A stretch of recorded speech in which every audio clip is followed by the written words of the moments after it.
Hey, YouTube world, Ed Kirkpatrick. Thanks for stopping by. Spend a few minutes. Spend a few minutes with me tonight. I'll tell you a little story. Yeah, will. Tonight's story is about my PB.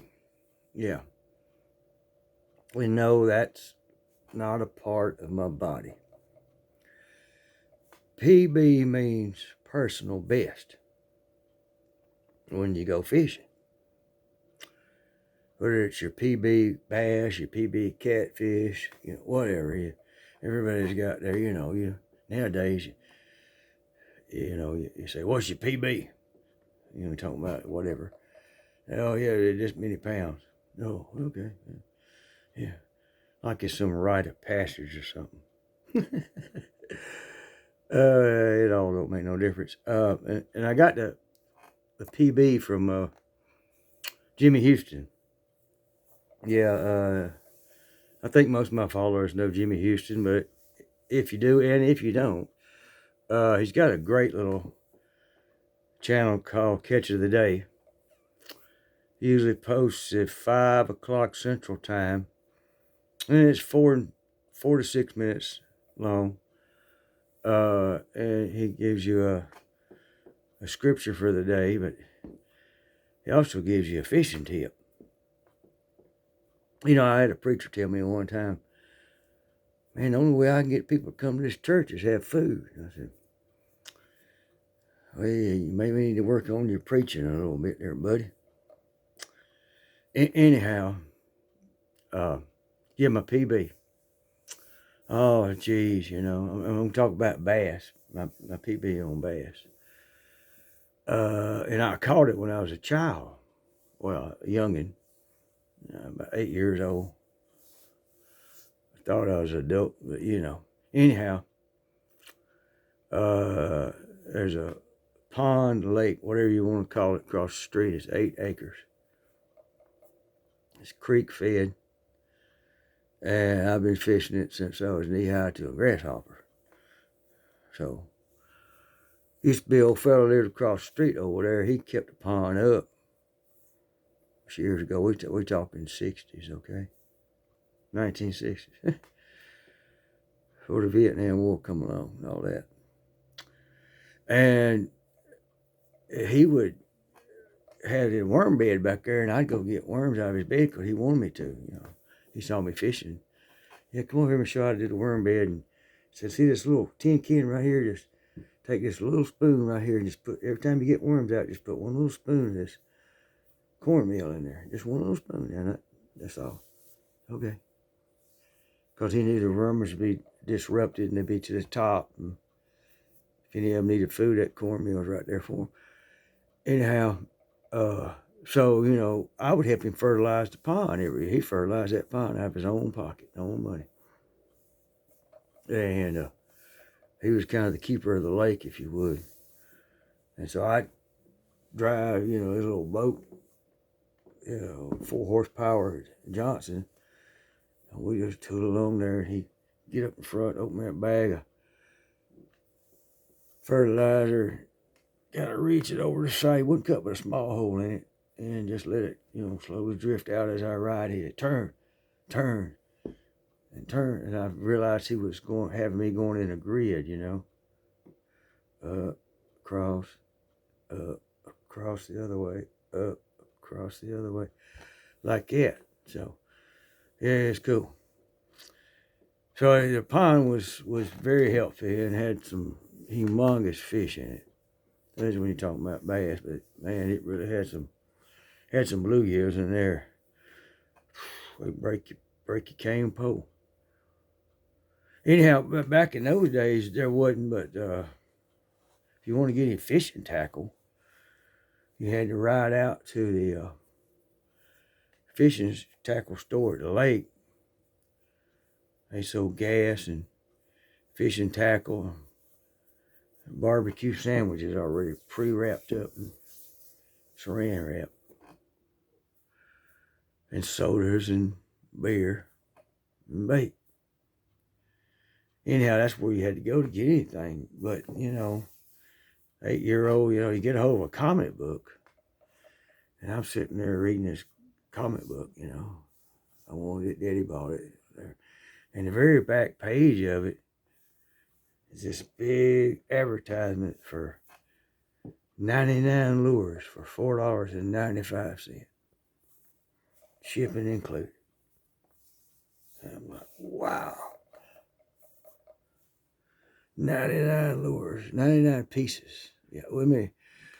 Yeah, 99 pieces in the tackle box kit. Every hook was a piece, every little lead weight was a piece. I think there was about 6 lures in that deal. Anyway, I ordered, you cut the coupon out of the comic book. You write a check, you fill your address in on that coupon, you put it in an envelope, and you mail it. And it says on the bottom down there, the advertisement may take up to 6 weeks. And I'm going to tell you, if you're an 8-year-old and you done give your daddy $4.95 that you had scraped up from chores around the house and said, do this for me, Daddy. Now, he made me fill out the form and the check. That's how I learned how to write a check. Anyhow, you waiting every day. Every time the postman comes by, you run down the mailbox. Man, I checked that mailbox dang many times. And nobody else, that used to be my daddy's chore when he come home, he'd check the mailbox. But now it was my chore because, I'm waiting on it's summertime, I'm waiting. Ain't got nothing else. They're waiting on the postman. Anyhow, it finally came. Yeah, it did.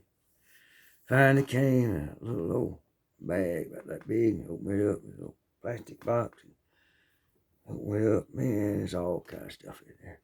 Corks, weights, hooks, little extra liters of line in there, and 4 or 5 or 6 of the prettiest little lures you ever want to see. Yeah. Had a rooster tail. Had one of them silver spoons. Had a beetle spin in it.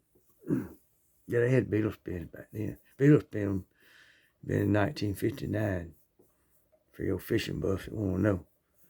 Anyhow, and it had one of these minnow-like looking lures, what they call swim baits or something. Anyway, it's made of hard plastic. And it was broke, like a broken minnow, It had a hook on the front, hook in the middle, and a hook off the tail of it. It was loaded with hooks. And it was black on top and yellow on the bottom. Now look at that thing. That don't look like no kind of fish I ever seen around here. Yeah, I put it in the tackle box. And I looked on. There's one of these silver looking minnow things. Yeah, I put that on. Anyway, I go fishing right off the bat, of course, so I get my box, I'm going fishing. So I head down there with my little box and I throw that silver thing out there and I ain't catching nothing but moss. Oh, dang. And it's late summer, and it's, frogs are croaking in the middle of the day. And I get tired of that, so I'm going to put this other thing. So I put that broken minnow thing on there. Was noticing a little activity coming up shoreline, which is what, bass are doing. It starts to get late in the evening, they'll come up the shoreline and feed off of things that are trying to hide on the shoreline. And so I was throwing to my left, reeling that thing in, getting moss on it, throwing it to my right, trying to get it and getting moss on it. Again, left, again, right. Oh, I got ticked off. Oh, dang it. Moss is just killing me. So back in those days, and you can still do it today, if you got a little moss on your lure, just go whop, pop it on the water, bam. Just slap it. Moss, and knock the moss right off of it. So that's what I did. Splat, pow, knock the moss right off of it. And when I did, I heard whoosh. And something was a pulling. And the drag was going zzz. Lord help me. Zzz. Trying to tighten drag, do all this. Yep. I got that booger in there. And of all the fishing I've done, my personal best for a largemouth bass is only 7.5 pounds. But that was the fightingest 7.5 pounds I have ever had the experience. Because I was probably using a Zebco 33, you know, back when it was steel. Anyhow, that's it. My personal best. Yep. Now catfish and other fish, we'll get on up there with some records there. But anyhow, hope y'all enjoyed the story. Hope it made you laugh a little bit. Hope it made you think about it. And yeah, go over and subscribe to Jimmy Houston's Catch of the Day channel. He's just that short of being at 20,000. It's a good message and it's a fishing tip every day. You know, yeah. It's like getting your breakfast fix for fishing.